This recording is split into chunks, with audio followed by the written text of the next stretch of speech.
The night was cold and very dark. High above the clouds, somewhere over the North Atlantic Ocean, a military cargo plane called the C-130 Hercules moved slowly through the sky. The plane was big, loud, and heavy. It carried supplies, equipment, and 8 crew members, soldiers and airmen who had done this kind of flight dozens of times before. This was supposed to be a normal mission, a routine supply run, nothing special, nothing dangerous, nothing to worry about. But by the time that plane landed 6 hours later, every single person on board would be changed forever. Some of them would refuse to talk about what happened. Some of them would ask to be taken off flight duty. And one of them, the co-pilot, a young man named Airman First Class Daniel Reyes, would sit in a military office, staring at the floor, and say only 4 words. It was watching us. Before we begin, tell us in the comments where in the world you're watching from. The crew of that flight was led by Captain Marcus Webb, a man with 18 years of experience in the Air Force. Webb was tall, broad-shouldered, and calm, the kind of man who never raised his voice, never panicked, and always had a plan. His crew trusted him completely. They trusted him the way soldiers trust a good leader, not because they had to, but because he had earned it, one mission at a time. Flying beside him was Daniel Reyes, 26 years old and still in the early years of his military career. Reyes was sharp, careful, and eager to learn. He kept detailed notes in a small black notebook, writing down everything, weather conditions, fuel readings, unusual instrument behavior. He said it helped him become a better pilot. Nobody knew at the time just how important those notes would become. Behind them in the cargo bay were 6 more crew members. There was Staff Sergeant Lucia Ortega, the load master, a tough and focused woman who had overseen hundreds of cargo runs without a single mistake. There were 2 young airmen, Connors and Blake, who were on only their 3rd deployment together. There was Chief Master Sergeant Harold Tate, a veteran of 22 years who said very little and observed everything. And there were 2 others, Technical Sergeant Yoon and Airman Priya Sandhu, who were responsible for monitoring the aircraft's communication and navigation systems during the flight. 8 people in total, 8 people who would all tell the same story. The mission began at 9:15 p.m. on a Tuesday in late October. The base from which they departed was located in northern Scotland, and the sky above it was clear enough when they took off, with stars just barely visible through thin threads of cloud. Webb completed the pre-flight checks with his usual precision. Everything was normal, everything was working. The fuel was full, the cargo was locked, and the instruments were reading exactly as expected. Reyes buckled himself into the co-pilot's seat, opened his black notebook, and wrote the date, the time, and the weather at takeoff. He drew a small line under the details and left space below it, ready to fill in whatever came next. For the first 2 hours, nothing unusual happened. The plane flew north over the ocean, the engines humming steadily, the crew going through their normal routines. Webb and Reyes talked quietly in the cockpit about the mission, about the weather forecast ahead, about a football game that had played the weekend before. In the cargo bay, Ortega checked her cargo tie-downs twice, the way she always did. Connors and Blake played a card game they had invented on a long flight months ago. Tate sat in his usual seat near the rear of the plane with his eyes closed, though nobody ever knew if he was truly sleeping or simply resting while listening to everything around him. It was at 11:42 p.m. that the first thing happened. It was small, easy to explain away. Reyes noticed it first. One of the instrument panels on his side of the cockpit flickered. Just once, quickly, like a light bulb trying to come back on after a power cut. He looked at it for a moment, then looked at Webb. Webb had seen it too. "Probably just turbulence interference," Webb said calmly. "Keep an eye on it." Reyes wrote it in his notebook. One flicker. 11:42 p.m. He drew a small question mark next to the time. That question mark would turn out to be the most honest thing on the page. 20 minutes later, the radio crackled. This was not unusual on its own. Radios crackled all the time at high altitude, especially over water where signal conditions were unpredictable. But this crackle was different. It was not random noise. Mixed inside it, barely audible but unmistakable, was something that sounded like a voice. Not a clear voice, not a human sentence. Just a tone, a rhythm, a kind of breathing pattern that did not match any frequency they were broadcasting on. Technical Sergeant Yoon, who was monitoring the communications equipment, leaned forward in her seat and pressed her headset tighter against her ear. She adjusted the controls slowly, moving through frequencies one by one. Then she stopped. She pressed her hand against the side of her headset and sat very still. "Are you getting this?" she called forward to the cockpit, her voice careful and quiet, the way a person speaks when they don't want to disturb something. Reyes turned and looked back through the open cockpit door. "Getting what?" he asked. Yoon removed one side of her headset and held it out toward him. "That," she said simply. Reyes unbuckled himself, stood, and walked back to where Yoon was sitting. He took the headset and placed it over one ear and listened. For a moment he heard nothing but low static. Then it came again, slow, rhythmic, like something breathing in and out in long, deep cycles. The sound was not mechanical. It did not sound like interference. It sounded organic. It sounded alive. Reyes placed the headset carefully back on Yoon's desk and walked back to the cockpit without a word. He sat down, picked up his pen, and wrote in his notebook, breathing on the radio. Unknown source. Webb listened to Reyes' account and kept his face completely neutral. He was a pilot. He was a leader. He dealt in facts. He reached forward and adjusted the radio controls himself, running through the same frequencies Yoon had tried. He heard nothing unusual, clean static. He sat back in his seat and rubbed the bridge of his nose slowly. "Could be atmospheric," he said. "Could be bleed from another flight's channel." He paused. "But keep monitoring it." He picked up the intercom and spoke to the whole crew in his usual steady voice. "Nothing to report, crew. Routine check. Continue your tasks." In the back, Ortega heard the words and felt something she did not expect to feel on a flight she had done 100 times before, a small, cold unease moving through her chest like a slow wave. The next hour was quiet, too quiet, some of them would say later. The radio stayed silent, the instruments behaved normally. The plane moved through the dark sky without event. Connors fell asleep over his card game. Blake stayed awake and stared out the small window beside him at the blackness outside. Tate, in the rear, had opened his eyes without anyone noticing. He was watching the cargo hold. He was watching the walls of the plane. He was watching the shadows that gathered in the corners where the overhead lights did not quite reach. He had been in the military for 22 years. He had seen things in desert heat and jungle dark that most people would not believe. He knew the difference between imagination and instinct. And right now his instinct was telling him that something was not right. Something about the air inside the plane had changed. Something about the silence felt heavy, like a held breath. At 1:23 a.m., the lights inside the plane dimmed without warning. Not completely, they did not go out, but they dropped to about half their normal brightness. It lasted only about 4 seconds, and then they returned to full. Connors jerked awake at the sudden change, blinking around in confusion. Ortega stood up immediately and went to check the power systems. Sandhu, at the communications station, looked at her instruments and saw something that made her go very still. Every reading on her panel had frozen. The numbers on the digital displays were not changing. The signal indicators were locked in place. For a span of 12 seconds, every piece of monitoring equipment she was responsible for stopped functioning entirely. Then, as if nothing had happened, everything came back to life, the numbers ticking forward as normal, the signals resuming. She stared at the screen and said nothing for a long moment. Then she quietly picked up the intercom and told the cockpit what had happened. Webb's voice came back, calm as always. "Noted, Sandhu. Document it and keep monitoring." But when Reyes looked at Webb's face rather than listening to his voice, he saw something that worried him more than any instrument failure. He saw the thin line of tension in Webb's jaw. He saw the way Webb's left hand rested just slightly too still on the control yoke, the way a hand rests when its owner is working hard to make it look relaxed. Webb knew something was wrong.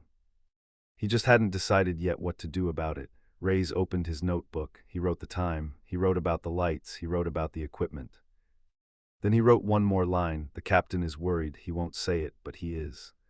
At 1:47 a.m., Airman Blake saw something through his window. He did not say anything right away. He was not sure what he had seen. He pressed his face close to the cold glass and looked out into the darkness below and around the plane. The ocean was down there somewhere, invisible in the night, thousands of feet beneath them. The sky around them was black and empty. No stars were visible anymore. Clouds had moved in at some point without anyone noticing. And then, out in that blackness, at a distance that was very difficult to judge, Blake saw a light. It was not a light from the ground. It was not a light from another aircraft. It was too slow for that, too close. and it moved in a way that no aircraft Blake had ever seen could move. It curved around the outside of their plane in a slow arc, keeping pace with them as they flew, neither gaining speed nor falling behind. Blake watched it for almost 30 seconds before he finally said, in a voice barely above a whisper, "Connors, look at this." Connors looked. He said nothing. The two of them watched the light together for another long moment. Then Connors stood and walked quickly to Ortega. He tapped her shoulder and said, "Sergeant, window." Now Ortega went to the window. She watched the light. She straightened up, her face flat and unreadable, and pressed the intercom button. "Captain Webb. We have a visual anomaly at our 11 o'clock position. Unidentified light source, moving in parallel with us, requesting your eyes on it." There was a short pause before Webb's voice came back. "Hold on." A minute later, Webb had handed control to Reyes and come back into the cargo bay himself. He crouched beside Blake's window and looked out. He watched the light for a full minute.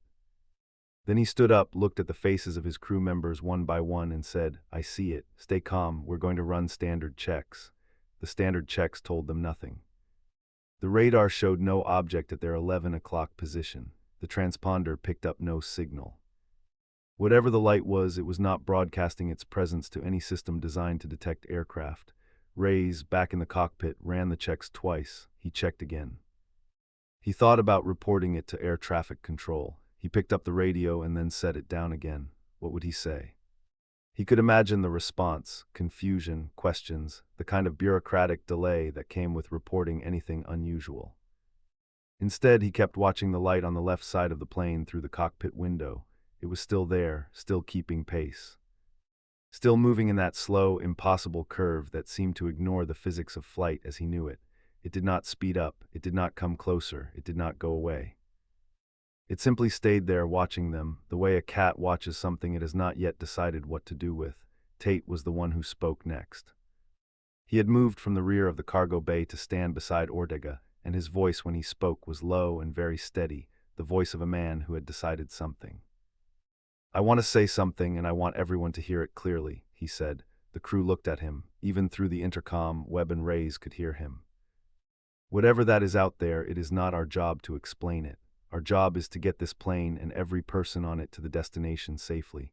So here is what we are going to do. We are going to stay calm, we are going to stay at our stations, we are going to do our jobs, and we are going to trust our captain." He looked around the cargo bay slowly. "Are we agreed?" Nobody argued. Connors nodded. Blake straightened up. Ortega turned back to her station. Sandu turned back to her instruments. Yoon pressed her headset back over her ears. Tate walked back to his seat and sat down. Only Webb, hearing it through the intercom, allowed himself the smallest, quietest exhale of relief. Someone else had said what he needed said. He didn't have to. The light stayed with them for another 41 minutes. Nobody spoke much during that time. The crew worked, monitored, and waited. Reyes wrote in his notebook in short, careful sentences, documenting every minute.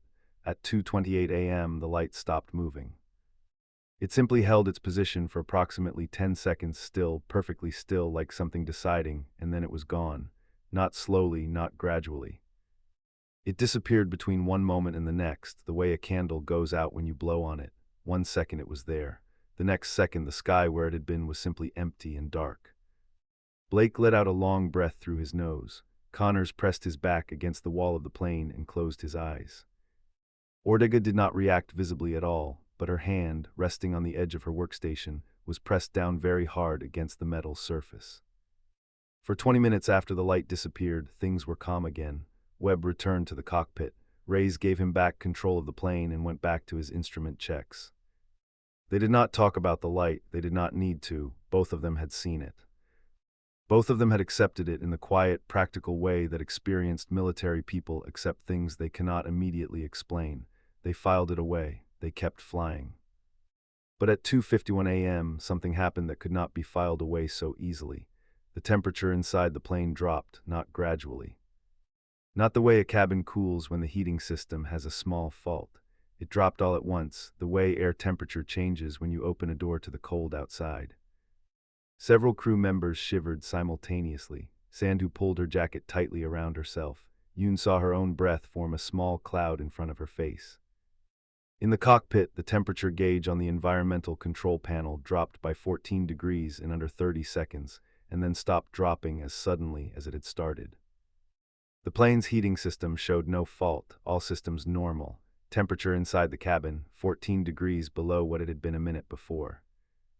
"Is everyone all right back there?" Webb's voice came through the intercom, steady as ever but tighter than usual. "Cold," said Ortega simply, "but okay." The others confirmed the same, "All right." Present cold in the cockpit, Reyes was scanning every instrument available to him. Nothing explained the temperature drop, nothing explained any of it. He wrote in his notebook, 2:51 a.m. Temp drop 14 degrees, instant, no system fault, cause unknown. He stared at the words for a moment after writing them. Then he added, "It feels like something is inside the plane with us." He almost crossed that last line out. He decided to leave it. The feeling that Reyes had put into words was one that everyone on the plane was experiencing, but none of them had said aloud. It was not a rational feeling. It was not something you could point to or measure. It was an instinct, deep, animal, primitive, the kind of feeling that tells a living creature it is being watched.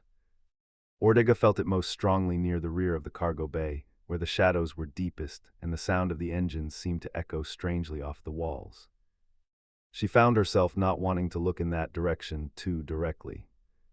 She kept her eyes on her instruments and her back to the wall and told herself it was the cold, told herself it was the long night, told herself she was being foolish. She was not a foolish woman. She had never been a foolish woman, but she stood that way, back to the wall, for the rest of the flight. At 3:14 a.m., Yoon made a discovery. She had been running through radio frequencies methodically, carefully, the way she always worked, slow and thorough. She found the sound again, the breathing. It was back on the radio, exactly as it had been earlier, slow, deep, rhythmic, but this time it was louder, and this time there was something else in it. Mixed in between the low cycles of sound, barely distinguishable from the static, was something that sounded, and Yoon would spend years afterward arguing with herself about whether this was real or whether she had imagined it, something that sounded like a name. Not clearly, not like a person speaking a name into a microphone, but like a sound shaped very loosely in the form of a name, and the name it sounded like was Webb. She sat with the headset pressed to her ears for a full 30 seconds, listening, making absolutely sure. Then she put the headset down. She did not report it to the cockpit. She sat at her station and looked at her hands for a moment. Then she picked up a pen and wrote the time and a single word on the edge of her notepad, Webb. She folded the paper and put it in her pocket. She did not tell anyone about it until after the plane had landed. In the cockpit, Webb was sitting with an unusual stillness. Reyes had noticed it. Webb had always been still, that was part of who he was, but this was different. This was the stillness of someone listening to something that wasn't making sound. Reyes watched him from the corner of his eye, careful not to make it obvious. Webb was staring straight ahead through the cockpit windshield, into the dark sky, with an expression that Reyes could not quite read. Not fear, not confusion. Something closer to recognition, the look of a man who has just understood something he was not sure he wanted to understand. "Captain," Reyes said quietly. Webb turned and looked at him, and for a fraction of a second, less than a second, barely a moment, his eyes looked strange, too dark, too still. Like eyes that had gone somewhere far away and were only now coming back. Then it was over. Webb blinked and he was just Webb again, sharp and steady and present. "You doing all right, Reyes?" he asked. "I'm fine," Reyes said. He wrote in his notebook, 3:17 a.m. The captain's eyes. The strangest moment came at 3:42 a.m., and it came without any warning. Every person on the plane heard it at the same time, not through the radio. Not through the intercom, through the air itself, the way a sound sometimes seems to come from everywhere at once and nowhere in particular. It was a sound that none of them had a good word for. It was not loud, it was not a scream or a crash or anything violent. It was low, slow, and smooth, like the sound of something moving that was very large and very close. It lasted for approximately 5 seconds, then it stopped. The silence after it was the loudest silence any of them had ever experienced. For a moment absolutely no one spoke and absolutely no one moved. The engines hummed on, the plane flew on, and then slowly, carefully, one by one, the members of that crew began to breathe again. "Sound off," Webb said into the intercom. His voice was completely controlled. "Everyone sound off." They did, all 8 of them one by one reporting in. Everyone present, everyone unhurt. Connors's voice shook slightly when he reported. Blake's did not, though he would later say his hands were trembling. Tate's voice was the calmest of all, low, even, solid as the floor of the plane. All crew accounted for, Ortega reported. Cargo secure. Webb let a breath out slowly through his nose. Good, he said. We're 90 minutes from landing. We stay at our stations. We stay focused. We do our jobs. He was quiet for a moment. Then he added something he had never added to a crew instruction in 18 years of flying. I am proud of this crew. Every one of you. Nobody responded for a moment. Then Tate said quietly, understood, sir. And somehow those two words made the air inside the plane feel warmer. The last 90 minutes of the flight were unlike the first part in one important way. Nothing new happened. No more lights, no more sounds, no more temperature drops. No more strange eyes or radio breathing. Whatever had been present in and around that plane, and every person on board would go to their grave believing that something had been, it seemed to have withdrawn. Or perhaps it had simply finished whatever it had come to do. The sky outside the plane stayed dark and empty. The instruments behaved normally. The radio was silent. The temperature gradually rose back to its original level over the course of 20 minutes, as if the cold had never been there. The crew did not relax. You could not call what they did in those 90 minutes relaxing, but they settled. They settled into a kind of grim, determined steadiness, the way soldiers settle when a battle is over but the memory of it is still very fresh. They landed at 5:18 a.m. The airfield was quiet and half dark, the runway lights casting thin yellow lines across the wet tarmac. Webb brought the plane down smoothly, perfectly, without a single deviation from the approach. He taxied to the designated position, cut the engines, and sat for a moment in the sudden quiet of the cockpit. Reyes sat beside him. Neither of them moved for a moment. Outside, the ground crew was approaching the plane. Inside, in the cargo bay, the crew were beginning to unbuckle and prepare for landing procedures. And then Reyes very quietly said, "Captain." "Are you going to tell them?" He didn't say who he meant by them. Webb understood. He sat looking at the dark cockpit window and was quiet for a long moment. "Yes," he said finally, "I am." "All of it," he paused, "because they need to know it happens. And because whoever these crews are, flying in the dark, seeing things they can't explain, they deserve to know they're not crazy." He stood, adjusted his jacket, and reached for the cockpit door. Then he stopped and looked at Reyes over his shoulder. "Write it all down, Reyes, all of it, exactly as it happened. Don't leave anything out." Reyes looked down at his black notebook, already full of small, careful writing.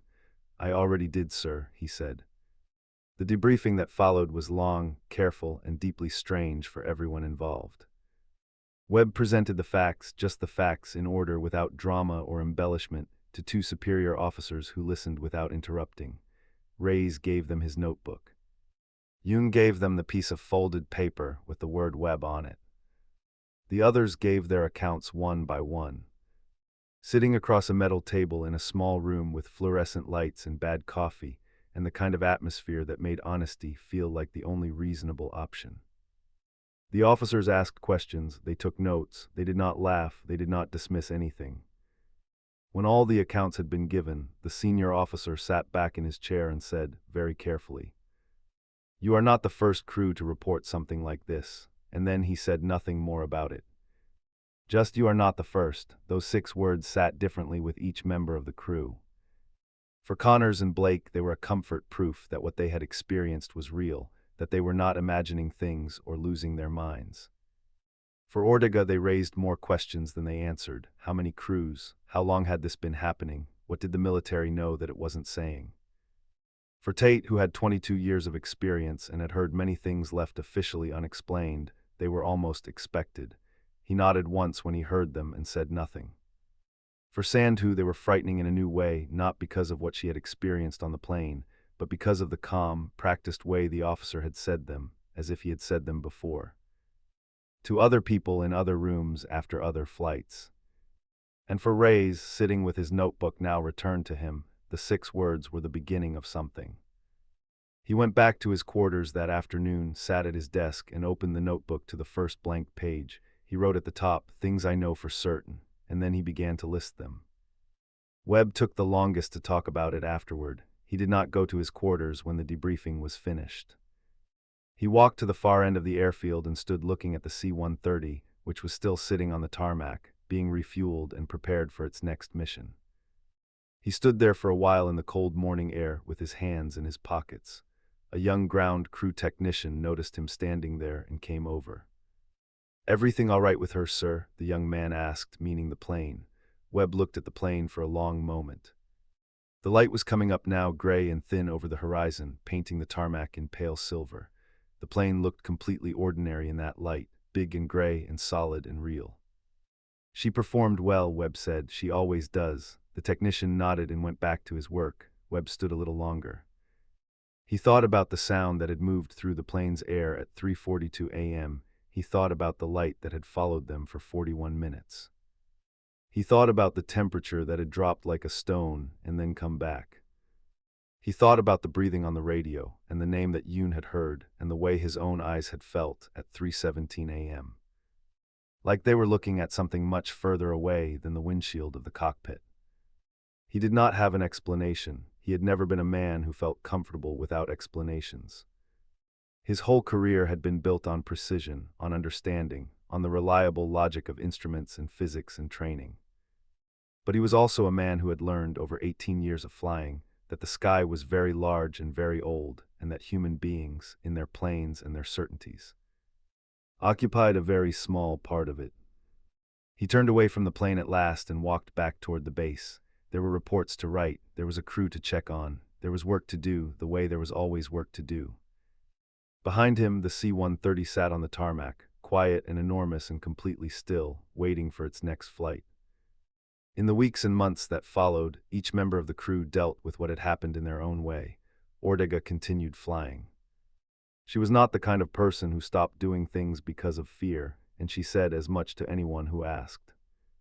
But she always made sure her back was to the wall when she sat in the cargo bay, and she always sat facing the shadows rather than letting them gather behind her. She never explained why. She didn't need to. Connors and Blake were transferred to different postings some months later, and they lost touch, as military people often do. But they had exchanged contact information before the transfer, and they would call each other on the anniversary of that night, every year without fail, for many years afterward. They never talked about what they had seen on those calls. They just talked about life, about work, about the ordinary things that pile up in the years after a strange experience. But they always called, they always picked up. Tate retired from the military 14 months after the flight. He had been planning to retire for a while, and the flight did not change his timeline, but it changed something else, something harder to name. He bought a small house in the countryside and spent his first year there writing. Not a memoir, not a report, just writing. Pages and pages of writing that nobody was ever allowed to read. When his daughter asked him once what he was writing, he thought about it for a moment and said, "Things I owe it to myself to put into words." She didn't push. She had grown up the daughter of a soldier. She understood that some things lived inside a person for a very long time before they could become words. Sandhu stayed in the Air Force and became one of the most respected communications specialists in her unit. She never told anyone about the words she had written on the piece of paper, not even after she had given the paper itself to the debriefers. It was her private knowledge, her small and heavy secret. She carried it the way you carry something that is both a burden and a proof. Proof that she had been there, proof that she had heard it, proof that it was real. Yoon went on to fly many more missions. She was precise and professional and highly capable, and she earned 3 commendations in the years following that flight. But she would always, whenever she was working a communications station at altitude, run through the radio frequencies in a specific pattern, not the standard pattern, not the fastest pattern, but a particular sequence she had developed herself. If anyone ever asked her why she used that sequence, she would say only that it was the most thorough method. Nobody ever thought to ask whether the sequence had any connection to the frequencies she had been monitoring on the night of the flight. It did. Reyes finished his black notebook 6 months later. He had filled every page. He bought a second notebook, the same kind, the same size, and started filling that one too. He never published anything. He never gave interviews. He flew for another 11 years after that night, and in those 11 years he saw 3 more things that he could not explain, not as dramatic, not as sustained, but strange enough to add careful entries to his notebooks. He kept all the notebooks in a locked drawer in his quarters. He told only one person about them, Webb, when they happened to be stationed at the same base for 8 months, several years after the flight. Webb had listened to everything Reyes described, asked a few quiet questions, and then said, "Keep writing, it matters. Even if no one ever reads it, it matters that someone wrote it honestly." Reyes kept writing. Webb himself flew for 4 more years before taking a ground position. He did not stop flying because of what had happened. He made a point of that to himself most of all. He stopped because a ground position offered him the chance to do something he had realized, on that long dark night over the Atlantic, that he valued more than he had understood before. Looking after people. He became a flight instructor, and a very good one, known for his patience and his ability to remain calm under pressure. His students loved him. They said he had a quality that was hard to put a name to, a kind of deep steadiness, as if he had been tested by something serious and come through it intact. And the experience had left him quieter and more certain at the same time. Some of his students asked him what his most memorable flight had been. He always gave the same answer: a supply run over the North Atlantic, late October, more years ago than he would say. What happened on it, they always asked. And Webb would always smile just slightly and say, "We did our jobs." The report filed after the flight was classified within 48 hours of its submission. The crew was told this was standard procedure for any report involving unexplained phenomena at altitude. They accepted this because military people accept procedures, even when the procedures raise questions. But before the report was sealed away, a copy of the relevant section, a single paragraph summarizing the encounter, was quietly placed in a larger file that already contained dozens of similar accounts. Similar accounts from other crews, other flights, other planes, other skies. The file was thick and heavy and worn at the edges, suggesting it had been handled many times over many years. On the cover of the file, written in plain black ink, were 5 words, not a title, not a classification label. Just 5 words that someone at some point had decided were the most accurate description of what the file contained. They were words that Captain Marcus Webb, if he had seen them, would have recognized immediately, words that matched exactly what he had felt at 3:17 a.m. looking out through the windshield of the C-130 into the dark sky where the light had been. The 5 words on the cover of the file were, "They are watching us too." Years later, in a small conference room at a base that will not be named, a group of military researchers sat around a table covered in printed reports, satellite data, and photographs of the sky taken from aircraft at high altitude. They were discussing, in the calm, technical language of people who deal in unusual things on a regular basis, the pattern that had emerged from hundreds of accounts gathered over more than 3 decades. The accounts came from different branches of the military, different countries, different types of aircraft. They described different things: lights, sounds, temperature changes, equipment failures, presences felt but not seen, but they had something in common. Something that the researchers had noted in their working document and underlined twice. In almost every account, the crew reported feeling that the experience had changed them, not broken them. Not traumatized them beyond recovery, changed them, made them quieter, more observant, more careful with their words and their assumptions. As if whatever they had encountered had held a mirror up to the edge of human understanding and let them see, very clearly, just how far that edge was from the center. One of the researchers at that table was a woman in her 40s who had spent 15 years gathering and analyzing these accounts. She had read hundreds of them. She had interviewed dozens of crew members, always careful, always respectful, always honest with them about what she did and did not know. After years of this work, a journalist had once asked her what she believed, not officially, not professionally, but personally. What did she think these crews were experiencing? She had thought about the question for a long time before answering. Then she had said, "I think they are encountering something genuine. I think it exists. I think it has been there for a long time in the sky above us where our planes fly. I think it is not hostile. Nothing in the data suggests it means harm, but it is aware. It notices us. It watches us the way we watch things that interest us from a distance without interfering." She paused. "And I think," she had added quietly, "that some part of every crew that encounters it comes back knowing something they didn't know before, something they can't quite put into words." But something real. In his small countryside house, Tate sat at his writing desk on a quiet evening with all the pages he had written spread out around him. He had not looked at them in months. He read through them slowly from the beginning, the way you read something you wrote a long time ago, with a kind of distance, a kind of recognition. He read about the flight. He read about the light outside the window and the cold inside the plane, and the sound that had moved through the air at 3:42 a.m. He read his own careful words describing what he had felt in those hours. And when he reached the last page, the final entry, he sat for a moment with his hands flat on the desk and looked out the window at the evening sky. It was a clear evening. The first stars were just becoming visible, faint and steady against the deep blue. He looked at them for a long time. He had spent 22 years in the military looking up at the sky from the inside of aircraft, taking it for granted the way you take for granted any place you know well. He did not take it for granted anymore. He had not taken it for granted since that night. He gathered his pages carefully, stacked them neatly, and put them back in the box where he kept them. He closed the lid, he stood and stretched, an old soldier's body moving with quiet effort. Then he went to put the kettle on, and the stars went on shining outside, and the sky above was very dark and very large and very, very full.